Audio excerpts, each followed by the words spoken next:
Our next preview is a game that's got a little bit of a different narrative since we started the season. You look at the schedule in August and you think Ravens at Bengals, two teams fighting for control of the AFC North, fighting for a top spot in the conference.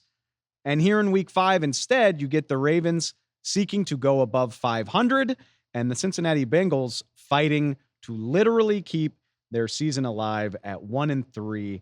It's Ravens at Bengals, and it is our on the road segment presented by Honda. Dreams are unstoppable. I hate to break it to you, though. Road teams have been fairly stoppable here over the first month of the season. The teams we've featured in on the road so far this year are just 1-3 on the season. We will see if the Ravens can subvert that. They are 2.5-point road favorites, so I think that's worth taking into account. Based on the way things have been trending, I'll step out on a limb and say I expect the Baltimore Ravens to handle business. And it's for the boring fundamental reasons of football, because I get it. It's fun to focus on the quarterback matchup in a game like this. Lamar Jackson, Joe Burrow, two of the biggest stars in the league. You love it when you have star power like this. Joe Burrow finally trying to get one over on the Ravens. He won one of his first big starts against them way back in 2021. It's been all Ravens in this rivalry since then. And on top of that, it was Baltimore that he injured his wrist against last year and was out for the rest of the year. Joe Burrow seems to be hitting his stride. Struggled badly week 1 to the point where people wondered if he was fully healthy, if he was fully comfortable. And since that loss to New England, it's 3 straight 100-plus passer ratings, 7 touchdowns, just 1 interception. Bengals offense looking like the unit we remember it being. But as much fun as it might be to compare the quarterbacks, I think it really comes down to what this abysmal, for lack of a better word, Cincinnati defense can do against the Ravens run game. And I'm not very encouraged. Cincinnati's allowed 150 rush yards in 3 of 4 games. They have allowed 100 rush yards in all 4. And mind you, their best performance against the run this season was that Monday night game in week 3, where they literally only allowed 2 incompletions against Jaden Daniels. Ball hit the ground twice. So forgive me if I'm not impressed that you were slightly better against the run.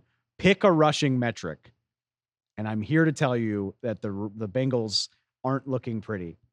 31st in the league in rushing yards over expected, aka how well a run does relative to what the blocking says it should do. 27th in rushing EPA.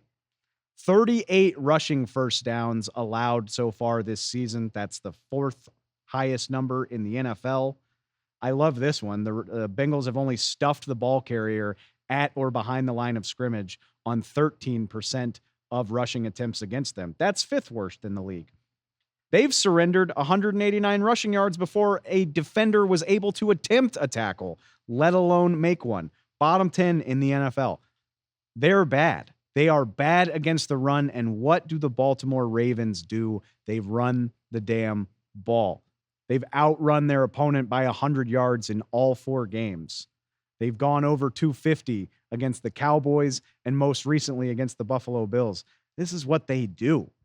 And I worry if the Ravens get out to any sort of lead, it's going to be curtains for Cincinnati by sheer virtue of the fact that Cincinnati won't be able to get off the field. I thought Joe Burrow put it perfectly in his media availability on Wednesday. He said, I'm going to have to play damn near perfect. And he's right. They're not only going to have to find a way to get out in front early, but stay up. I just don't think they're equipped to play from behind. You've got to put the Ravens in a deficit, make them pass their way out of it, because that's just not what they've had to do in most of these games. Wonderful stat that I just found right before we got on the air.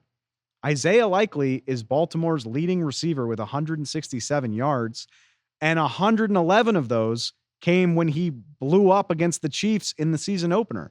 They just haven't had to do a lot of it. You're seeing Lamar Jackson pass 18 times a game because the combination of him, Derrick Henry, and Justice Hill has been that hard to deal with. I'm here to tell you, the Bengals are a hell of a lot of fun on offense. I imagine Joe Burrow is going to find a way to make some big plays against them. Shout out to my guy, Amarius Mims. Got his first start at right tackle in week 4 against Carolina. Rookie debut, allowed 1 pressure to Jadeveon Clowney in 32 dropbacks. I like the Bengals line. I like their running backs. Of course, I like Joe Burrow in the passing game. I think the Bengals will be able to get some points. Will it matter if they aren't able to jump out to an early lead? I got to see it to believe it. It's been that bad for Cincinnati's defense. Big situation for Lou Anarumo, Bengals defensive coordinator, and those guys on that side of the ball, because it's not going to get harder than stopping the Ravens running game. And guess what?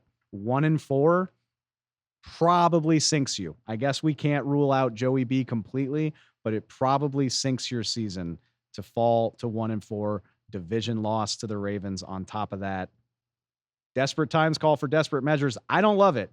I feel good about the Ravens in a road spot. We'll see how they do.